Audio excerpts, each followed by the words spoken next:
ಮಂಗಳೂರು ನಗರದ ಕೊಣಾಜೆಯ ಪಜ್ಜೀರು ಗೋಶಾಲೆಯಲ್ಲಿ ಗೋಪೂಜೆ ಮತ್ತು ಗೋವಿನ ಮೇವಿಗಾಗಿ ಹೊರೆಕಾಣಿಕೆ ಅರ್ಪಣೆ ಕಾರ್ಯಕ್ರಮವು ನವೆಂಬರ್ 14ರಂದು ಗೋವನಿತಾಶ್ರಯ ಟ್ರಸ್ಟ್ನ ನೇತೃತ್ವದಲ್ಲಿ ನಡೆಯಲಿದೆ ಎಂದು ವಿಶ್ವ ಹಿಂದೂ ಪರಿಷತ್ನ ಮುಖಂಡ ಹಾಗೂ ಟ್ರಸ್ಟ್ನ ಕೋಶಾಧಿಕಾರಿ ಶರಣ ಪಂಪವೆಲ್ ಹೇಳಿದರು. ಮಂಗಳೂರಿನಲ್ಲಿ ಸುದ್ದಿಗೋಷ್ಠಿಯಲ್ಲಿ ಮಾಹಿತಿ ನೀಡಿದ ಅವರು, ಮಧ್ಯಾಹ್ನ 2 ಗಂಟೆಗೆ ಜಿಲ್ಲೆಯ ವಿವಿಧ ಸ್ಥಳಗಳಿಂದ ಬಂದಂತಹ ಹೊರೆಕಾಣಿಕೆ ಮಂಗಳೂರಿನ ಕದ್ರಿ ದೇವಸ್ಥಾನದಿಂದ ಗೋಶಾಲೆಗೆ ಗೋಕಾಣಿಕಾ ಮೆರವಣಿಗೆ ನಡೆಯಲಿದ್ದು, ಪಜ್ಜೀರು ಗೋಶಾಲೆಯ ವಠಾರದಲ್ಲಿ ಗೋಭಕ್ತರ ಹೊರೆಕಾಣಿಕೆ ಜಾಥಾದ ಅಭೂತಪೂರ್ವ ಸಂಗಮಗೊಳ್ಳಲಿದೆ ಮತ್ತು ಸಂಜೆ 5:30 ಗಂಟೆಗೆ ಗೋಶಾಲೆಯಲ್ಲಿ ಸಾಮೂಹಿಕ ಗೋಪೂಜೆ ನಡೆಯಲಿದೆ. ಈ ಕಾರ್ಯಕ್ರಮದಲ್ಲಿ ಪೂಜ್ಯ ಮಠಾಧೀಶರು, ಸಾಧು ಸಂತರು, ಜನಪ್ರತಿನಿಧಿಗಳು, ಗಣ್ಯರು ಭಾಗವಹಿಸಲಿದ್ದಾರೆ. ಈ ಸಂದರ್ಭ ಟ್ರಸ್ಟಿನ ಮನೋಹರ ಸುವರ್ಣ, ಗೋಪಾಲ್ ಕುತ್ತಾರ್, ಶಿವಾನಂದ ಮೆಂಡನ್ ಉಪಸ್ಥಿತರಿದ್ದರು.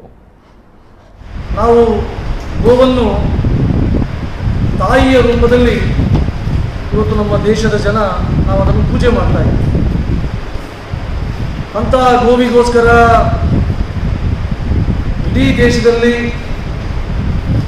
ಸಾವಿರಾರು ಜನ ಆ ಗೋವಿನ ರಕ್ಷಣೆಗೋಸ್ಕರ ಹೋರಾಟವನ್ನು ಮಾಡಿದ್ದಾರೆ. ಸಾವಿರಾರು ಜನ ಪ್ರಾಣವನ್ನು ಅರ್ಪಣೆ ಮಾಡಿದ್ದಾರೆ. ಹಾಗಾಗಿ ಹಿಂದೂಗಳಿಗೆ ಗೋ ಅಂದರೆ ವಿಶೇಷವಾದಂಥ ಶ್ರದ್ಧೆ, ಪ್ರೀತಿ, ಅಭಿಮಾನ.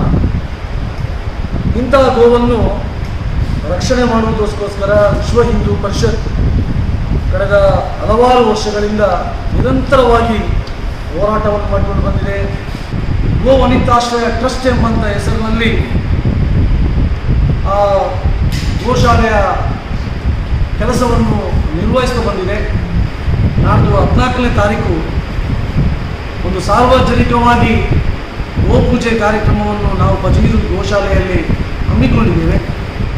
ಮಧ್ಯಾಹ್ನ ಸುಮಾರು 2:30 ಗಂಟೆಗೆ ನಮ್ಮ ಇಲ್ಲಿಯ ಪವಿತ್ರ ಸ್ಥಳವಾದಂಥ ಕದ್ರಿ ಶ್ರೀ ಮಂಜುನಾಥೇಶ್ವರ ಕ್ಷೇತ್ರದಿಂದ ಈ ಹೊರೆಕಾಣಿಕೆ ಪ್ರಾರಂಭವಾಗಲಿದೆ.